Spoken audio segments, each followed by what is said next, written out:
Hello friends, मैं self doctor Satya और Shri homeo के इस नए वीडियो में मैं आप सभी दोस्तों का बहुत बहुत स्वागत करती हूं। दोस्तों, आज हम आपसे बात करने वाले एक बहुत ही इम्पोर्टेंट टॉपिक के बारे में।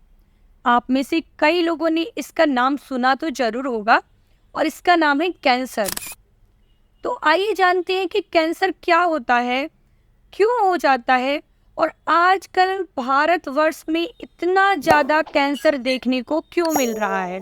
तो आइए दोस्तों, इस वीडियो को हम स्टार्ट करते हैं। क्या आप अपनी हेल्थ प्रॉब्लम से परेशान हैं? तो समय गवाए बिना बेस्ट होम्योपैथिक ट्रीटमेंट पाने के लिए अभी चैनल को सब्सक्राइब करें और बेल आइकॉन दबाएं। वीडियो को स्टार्ट करने से पहले मैं आप सभी दोस्तों से कहना चाहूंगी, जो भी हमारे चैनल श्री होम्यो पे पहली बार आए हैं, चैनल को सब्सक्राइब कर लें, बेल आइकॉन को टैप कर लें, क्योंकि इस तरह की नॉलेजेबल वीडियोस हम आपके लिए रोजाना लेकर आते रहते हैं।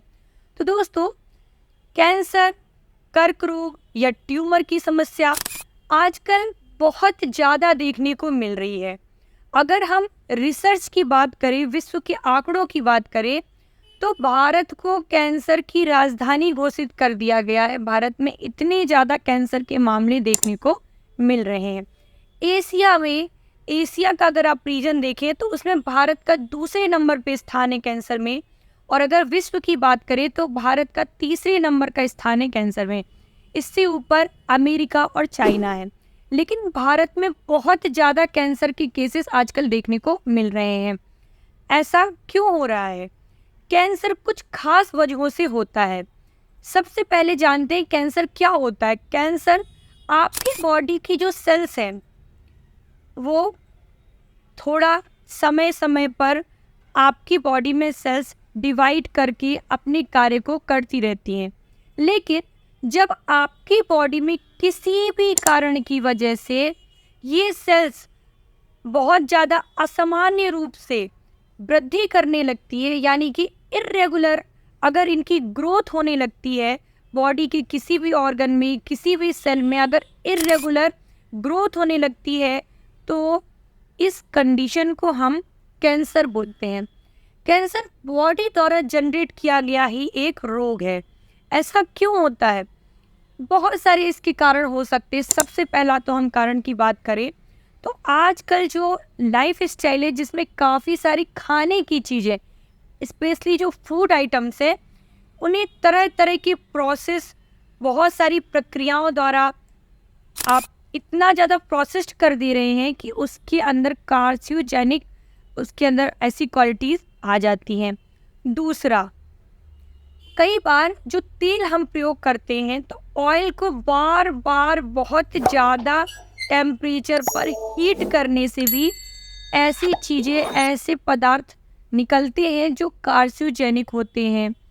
कई तरह के कुकवेयर आइटम, यानी जो हम खाना पकाने में बर्तनों का प्रयोग करते हैं, उसमें तरह तरह की आजकल कोटिंग्स वगैरह का प्रयोग किया जाता है, जो कई बार बार बार जब हम कई सालों तक उन बर्तनों का प्रयोग करते रहते हैं तो ये कैंसर आपकी बॉडी में धीरे धीरे पनपता रहता है। नेक्स्ट कंडीशन है, अगर आप ऐसे माहौल में रहते जहाँ इतना ज़्यादा पॉल्यूशन है कि वो सिगरेट के धुएं के बराबर आपके बॉडी पे इफेक्ट डाल रहा है। कई लोग सिगरेट, अल्कोहल, इन सब का सेवन भी करते हैं। पान मसाला, तंबाकू खाना या खाने में ऐसी चीज़ों का प्रयोग करना जो अत्यधिक मात्रा में तेल युक्त, फैट युक्त है, जो हमारा शरीर ठीक प्रकार से नहीं पचा पा रहा है। शरीर से थोड़ा सा भी आप कार्य नहीं लेते हैं, कोई आप फिजिकल एक्टिविटी नहीं करते हैं, कोई एक्सरसाइज नहीं करते हैं, बहुत स्ट्रेसफुल कंडीशन में रहते हैं, या आपके अंदर कंजेनाइटल, यानी आपकी जो कहना चाहिए मदर फादर थे या ग्रैंड पेरेंट्स थे, अगर आपकी फैमिलीज़ में ऐसी कोई हिस्ट्री है तो भी आपको ध्यान देना चाहिए। आगे जाकर आप में भी ऐसी कोई दिक्कत आ सकती है। हार्मोनल इम्बैलेंस, लंबे समय तक जब आपकी बॉडी के हार्मोन्स रेगुलेट नहीं रहते हैं तो कई बार कुछ ऑर्गन्स में हार्मोन्स की वजह से भी ये दिक्कतें आ जाती हैं। तो बेसिकली कैंसर के ये कुछ खास रीजन होते हैं। अगर ऐसा कुछ भी आपको समझ में आ रहा है तो तुरंत आपको टेस्ट करानी चाहिए। कैंसर का जब हमें पता चलता है कि कैंसर हुआ है, उसके बाद उसके ट्रीटमेंट के लिए भी और डायग्नोसिस पर्पस के लिए भी, प्लस आगे फर्दर फ्यूचर में क्या ट्रीटमेंट होगा, इसके लिए स्टेजिंग की जाती है। कैंसर को सामान्यतः 4 स्टेजेस में बांटा गया है।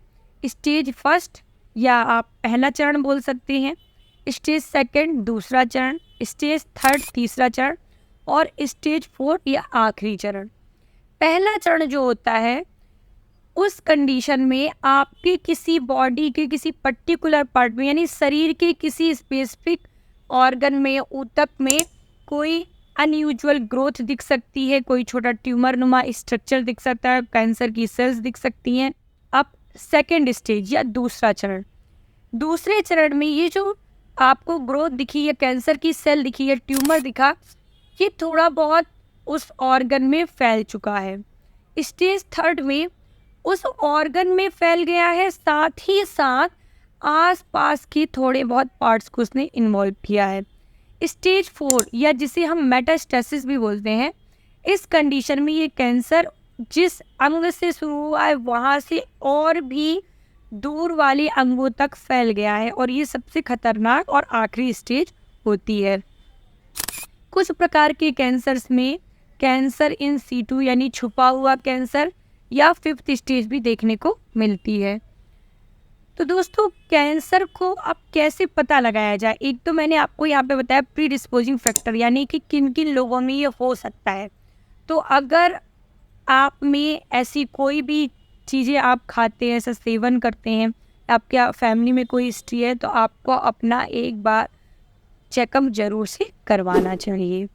दूसरा, कुछ खास लक्षण देखने को मिलते हैं, जैसे कि अगर आप बहुत ज़्यादा किसी भी प्रकार से बहुत ज़्यादा बार बीमार पड़ते हैं, आपकी शरीर की इम्यूनिटी अत्यधिक लो हो गई है, आपको लंबे समय से कोई बीमारी जैसे कि डायबिटीज़, ब्लड प्रेशर, थायराइड या एनीमिया, ऐसी कोई प्रॉब्लम चल रही है, तो आपको अपनी जांच जरूर से करवानी चाहिए। जांच करवाने के लिए क्या करें? अगर हम कुछ सिंपल टेस्ट की बात करें तो सीटी स्कैन, आपका अल्ट्रासोनोग्राफी और ब्लड टेस्ट में आपका सीए मार्कर टेस्ट, इनसे कैंसर का पता चल जाता है।